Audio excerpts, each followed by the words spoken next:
గతంలో ఇచ్చిన ఏ ఒక్క స్కీమును కూడా ఎత్తివేసి అందరూ కూడా వాటి కంటిన్యూ చేస్తూ అయినా కూడా కొత్తగా ఈనాడు ఈ యొక్క ఇద్దరు ఆత్మీయ భరోసా కావచ్చు, కొత్త రేషన్ కార్డ్స్ కావచ్చు, సో దీనికి ప్రాపర్ గా అన్ని జాగ్రత్తలు తీసుకున్నారు. అలాగే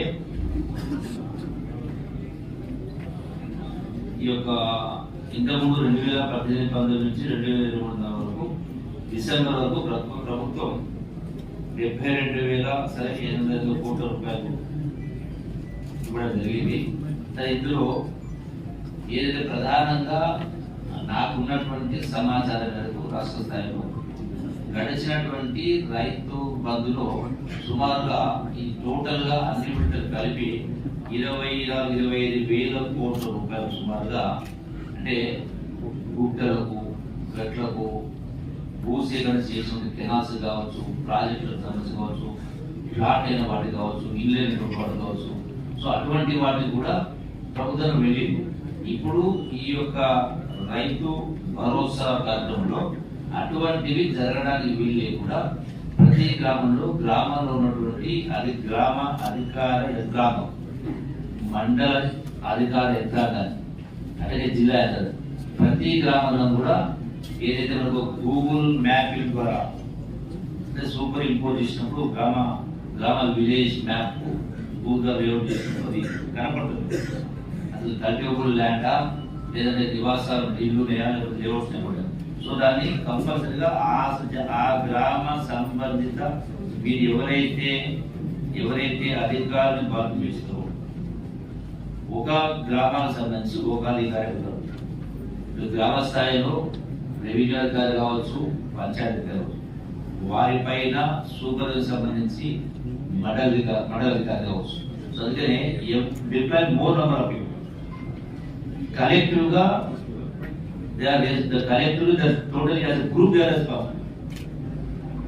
ఇటువంటివి జరిగితే will make all of దిమ్ as responsible, not a single person. ఎందుకంటే ఒకరు తప్పు చేస్తే పై ఎవరు సూపర్వైజర్ లేకపోతే ఇది నాకేం కాదులే కింది వాళ్ళు చేసినారు అతనికే బదులు కాదు. So supervisor also is responsible 2 or 3 levels.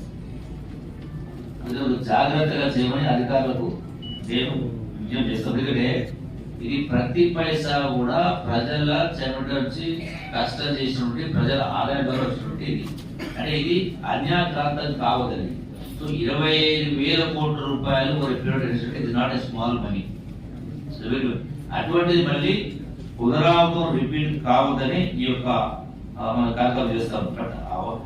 రైతులకు ఎవరైతే భూమి వాళ్ళ నుంచి ఏర్పాటు చేస్తాం. సో కాబట్టి ఇది ఎవరు కూడా దీన్ని తప్పు పట్టాల్సిన అవసరం లేదు. అట్లాగే ఇప్పుడు సాగు యోగ్యమైన భూమికి ఇంచుమించుగా అందరికి ఇచ్చి ఏర్పాటు చేస్తాం. సరే వ్యక్తులు మాట్లాడుతూ కొందరికి వ్యవసాయం చేయకపోయినా ఇస్తారా నిధుగా దాని ఏంటంటే మనం లార్జ్ హార్టెడ్ గా చూసినప్పుడు కొందరికి బావులు ఉంటాయి, కొందరు బోర్లు ఉంటాయి, కొందరికి ఎస్సీ ఉంటే వాళ్ళకి బావులు బోర్లు లేని కారణం కాదు, అంటే స్తోమత లేని కారణం కూడా చేయకపోవచ్చు. సో డిఫరెంట్ స్కీమ్స్ ఉంటాయి. ప్రభుత్వ పాలసీ వ్యవసాయ యోగ్యమైన భూమికి ఇచ్చేది ఏర్పాటు చేస్తున్నాం.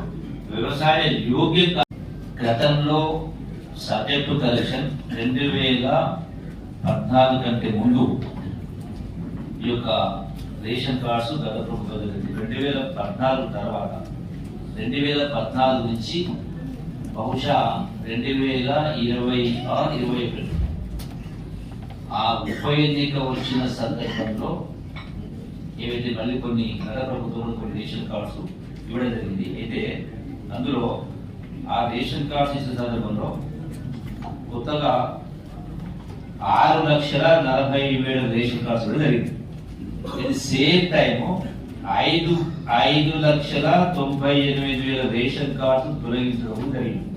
అంటే ఒక పీరియడ్ ఆఫ్ 2014 నుంచి లెక్క తీసుకుంటే 2021-22 అంటే ఆల్మోస్ట్ 8 years లో 8 సంవత్సరాల్లో పెరిగినటువంటి జాబ్ కార్డ్స్ పెరిగినటువంటి రేషన్ కార్డ్స్ కేవలం 49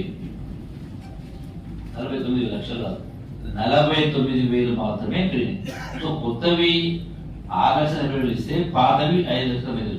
అంటే పెళ్ళైన వాళ్ళు ఈ గ్రామం నుంచి ఆ గ్రామానికి, ఆ గ్రామం నుంచి ఈ గ్రామానికి, పుట్టినటువంటి వాళ్ళు గిట్టినటువంటి వాళ్ళు.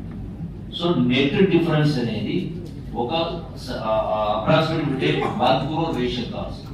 సో 1 కోటి రేషన్ కార్డ్స్ లో ఈ యొక్క 47,000 అంటే నెగ్లిజిబుల్ పర్సెంటేజ్ ఇంక్రీజ్ అనేది, అంటే బర్త్ ఒకటే యాడ్ అవుతుంది మోస్ట్లీ నెగ్లిజిబుల్ పర్సెంటేజ్. కాబట్టి రేషన్ కార్డ్స్ చాలా మందికి రావడం లేదు, కొద్ది మందికి ఇస్తున్నారు అనేది కూడా అది అపోహ మాత్రమే, విచ్ ఈస్ నాట్ కరెక్ట్. నేను చెప్పడం కాదు, ఈ రికార్డ్స్ కనపడతాం కంపారిజన్ చేసినాం.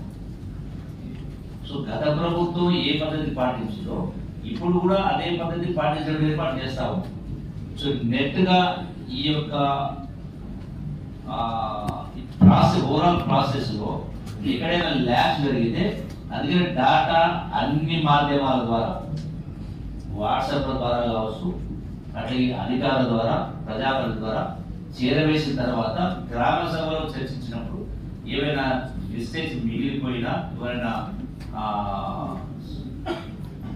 అంటే మిస్టేక్స్ వస్తే కూడా వాటిని రెక్టిఫై చేయడానికి మళ్ళీ ఒక అవకాశం ఉంది. రెండవది, దీని తర్వాత కూడా ఇట్స్ ఏ కంటిన్యూస్ ప్రాసెస్. నిన్నే మా గౌరవ సివిల్ సప్లైస్ మంత్రి గారు ఉత్తమ్ కుమార్ రెడ్డి గారు స్పష్టంగా చెప్పడం జరిగింది. It's a continuous process. జనన మరణాలు అనేది కంటిన్యూస్ ప్రాసెస్, పెళ్లిళ్ళు కంటిన్యూస్ ప్రాసెస్. సో దీన్ని 10 సంవత్సరాలు మనం పెళ్లి పెట్టాల్సిన అవసరం లేదు, ఎప్పటికప్పుడే 10 సంవత్సరాలు చేసుకుంటే పోవచ్చు. Deserve it, why should stop that negative percentage.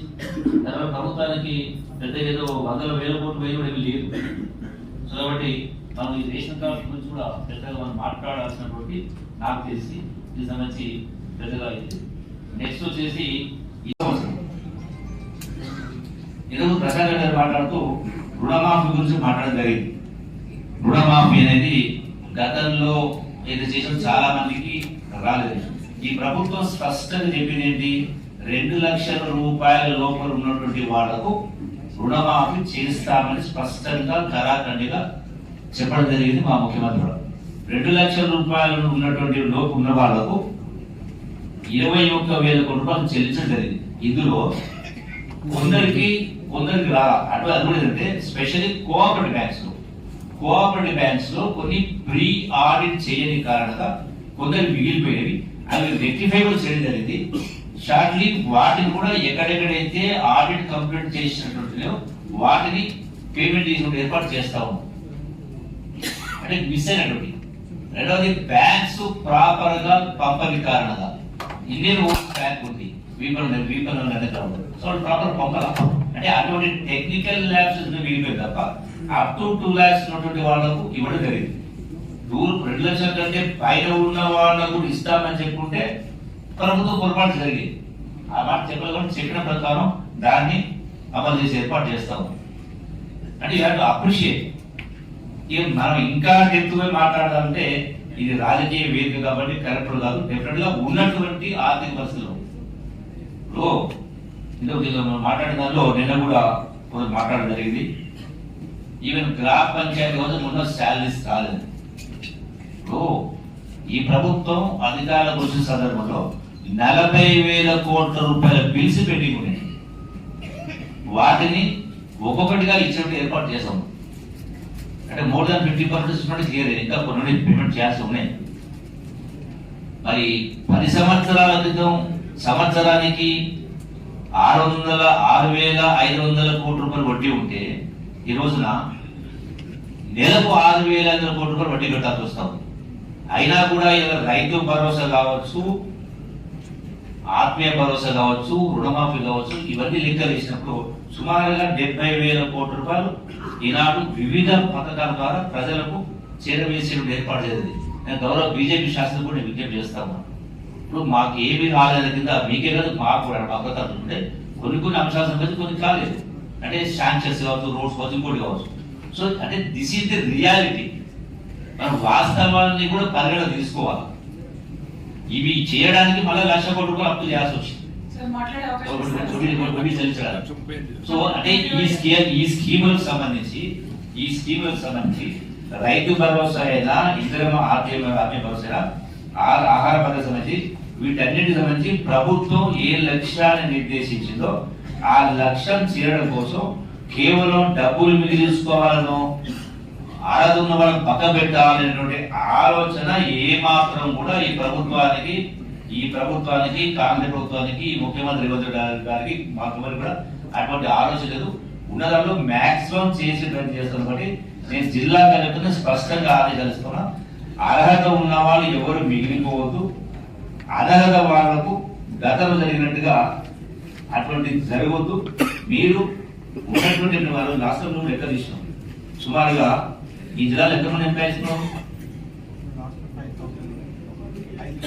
Nizamabad లో 5,000 మంది ఎంప్లాయీస్.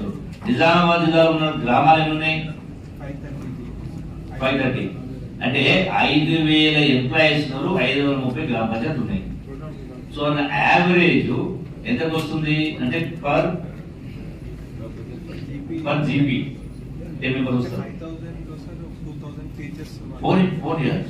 అదర్ దాన్ టీచర్ తీసుకున్నా. సో 3,000 మంది ఉంటారు కదా. సో 3,000 మంది తీసుకున్నా, 2,000 మంది తీసుకున్నా. సో గ్రామాలు కలుగురు వస్తారు. సో ఎక్కువ మంది ఎంప్లాయీస్ ఎక్కడ కూడా ఇప్పుడు గౌరవ సభ్యులు కవిత గారు మాట్లాడినా, ప్రశాంత్ గారు మాట్లాడినా, గౌరవ బిఏ గారు మాట్లాడినా అటువంటి వాటికి అవకాశం లేకుండా, ల్యాబ్స్ లేకుండా, ఎవరికి ఇబ్బంది కాకుండా వాటిని పూర్తిగా స్పష్టంగా ప్రభుత్వ లక్ష్యాన్ని అమలు చేసే దాంట్లో మీరు ల్యాబ్సెస్ రాకుండా చూసుకునే కాదండి. ఇంత జరిగింది, ఇంత చెప్పిన తర్వాత కూడా ఇంకా జరిగిందంటే ఇప్పుడు వాళ్ళే బాధ్యత చేయాల్సి వస్తుంది. సో అటువంటి అవకాశం ఏంటని ఈ మీటింగ్ లో పాల్గొంటున్న అధికారులందరూ కూడా నేను సవినయంగా విజ్ఞప్తి చేస్తూ, గౌరవ శాసనసభ్యులు కూడా ఇది ప్రారంభం మాత్రమే, సంవత్సరం కాలం పూర్తయింది. మీరు చెప్పినటువంటి ఇతర అంశాల పట్ల కూడా భవిష్యత్తులో ఇంకా చేసేది చాలా ఉంది. మీరందరూ కూడా సహకరించాలని కోరుకుంటూ ఇంతటితో ఈ సమావేశాన్ని ముగించే చేస్తాము.